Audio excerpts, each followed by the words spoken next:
Football's back. Fantasy football's back. Football's here, NFL Shield, exciting feels as they take the field. Call your friends, it's that time again. 20-yard line, first down and 10. Watching the game while we check out the stats. Head-to-head battle, so we talking trash. Getting my money, but it's more than that. It's a principle, all about whooping that ass. Fantasy football's the greatest. Everyone loves it, it must be contagious. Look forward to Sunday to take a vacation and watch every game. It's a new generation. Crowds on their feet and they loving it. Shotgun formation, he's faking and running it. Heartbeats are beating and banging on drums. People are screaming at the top of their lungs.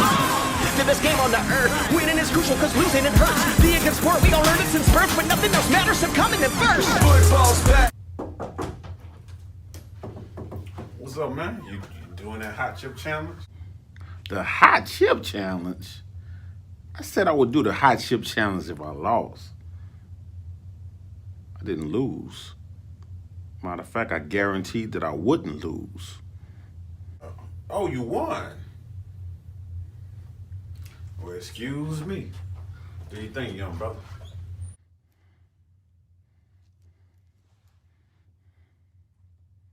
Did you like it though? Did you? Double time.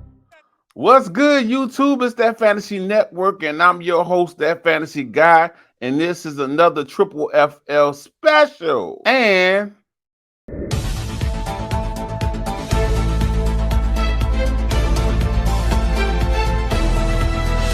good afternoon. This is FFFL News, and I'm Terrencio Robinson, bringing to you breaking news. A trade was accepted by Ryan's Reasonable Team that was sent out by Unfinished Business. Ryan traded away Nick Chubb, one of his premier players, for Mark Ingram and a player you never heard of. There was a slight uproar in the league, and the trade was denied. We tried to get a word from the commissioner on camera, and he didn't have much to say. That trade was bullshit. You heard him. And that's all, folks. FFFL News will keep you up to date on any activities going on in the league that you need to know about. Back to you, commish. Let's get right to it. Let's go over last week's matchup. First, we had the fantasy football Godfather versus Gerard's team. And I guaranteed a victory. I overly succeeded getting the blowout of the week, putting a spanking on Gerard by 66 points, 172 to 105.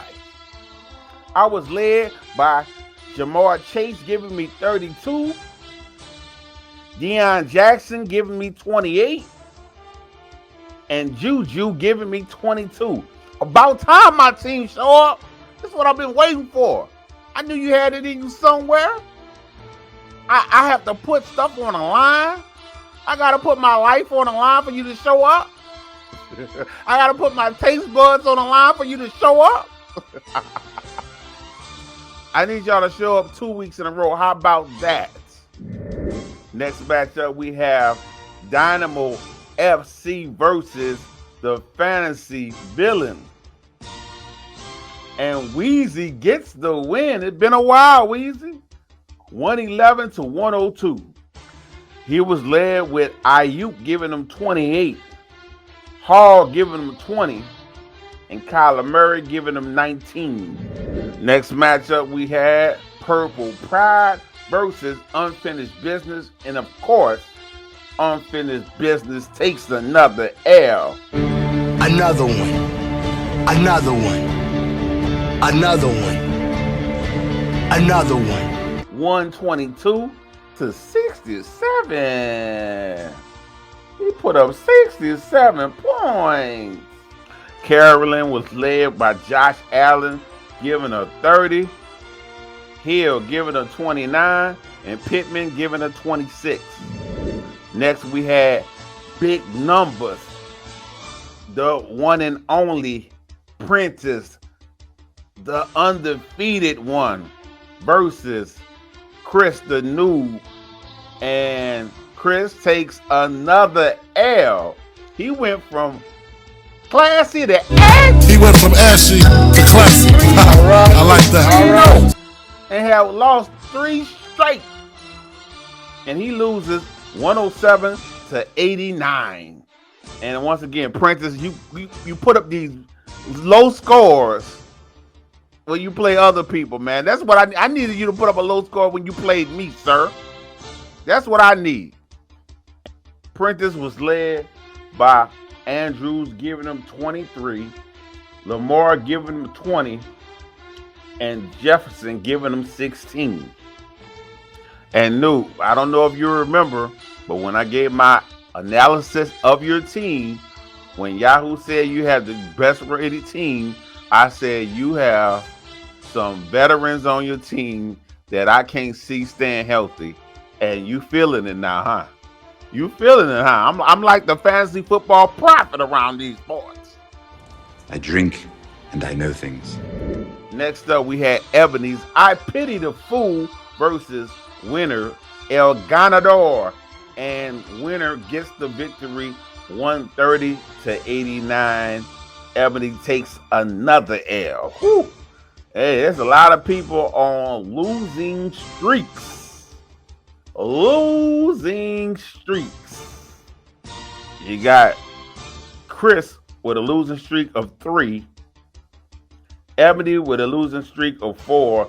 And of course, Ryan with a losing streak of 6. But winner was led with Stevenson giving him 25, Eckler giving him 24, Rolopolo giving him 21. Next matchup, we had the Mad King versus the Juice is Loose. And Jay gets another victory and becomes 500. Look at the brothers.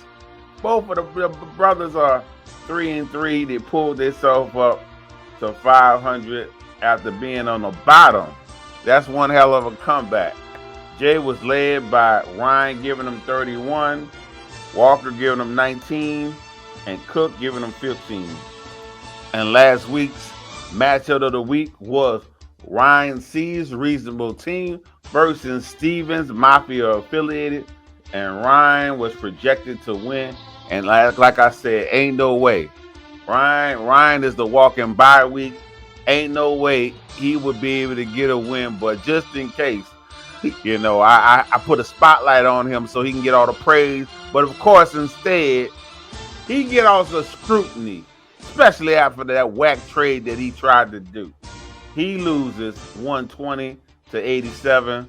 Steven was led with Borrow giving him 35, Kelsey giving him 19, and Godwin giving him 15. All right, let's take a quick look at the standings. As I always say, 6 teams will make the playoff. The top 2 teams will get a bye. And at number 1, we have Big Numbers, still undefeated. Number 2, Purple Pride, 5-1. Number 3, Gerard, 4-2. Number 4, Fantasy Villain, 4-2. Number 5, El Ganador, 4-2. And at the bottom of the standings, we have I Pity the Fool at 12, 1-5. At 13, Unfinished Business, 1-5. And at 14, Ryan C's Reasonable Team, aka the Walking Bye Week, 0-6. Everyone wants a turn. Can't wait till I play them myself. Let's go over next week's matchups. We have the Fantasy Football Godfather versus Mafia Affiliated, which almost made Game of the Week because I'm ranked number 7. He's ranked number 6. We're both 3-3. He is projected to win by 12 points. Next matchup, we have Dynamo FC versus Big Numbers, and Prentice is projected to win by 3 points. Let's see if he continues his streak. Next, we got the Trash Bowl. It's Unfinished Business versus Ryan C's. The only good thing about this matchup, someone is gonna get a win. I don't know if it's gonna improve their spot any. It's not gonna improve their position from where it is, but at least someone will get a win. And Craig is projected to win by 30. You playing this man and trying to give up your best player to this man. You're a disgrace. To this day. To this day. Next matchup, we have the ladies' night matchup. Carolyn versus Ebony. Purple Pride versus I Pity the Fool. And Carolyn is currently projected to win by 41. Looks like Ebony gonna take another L.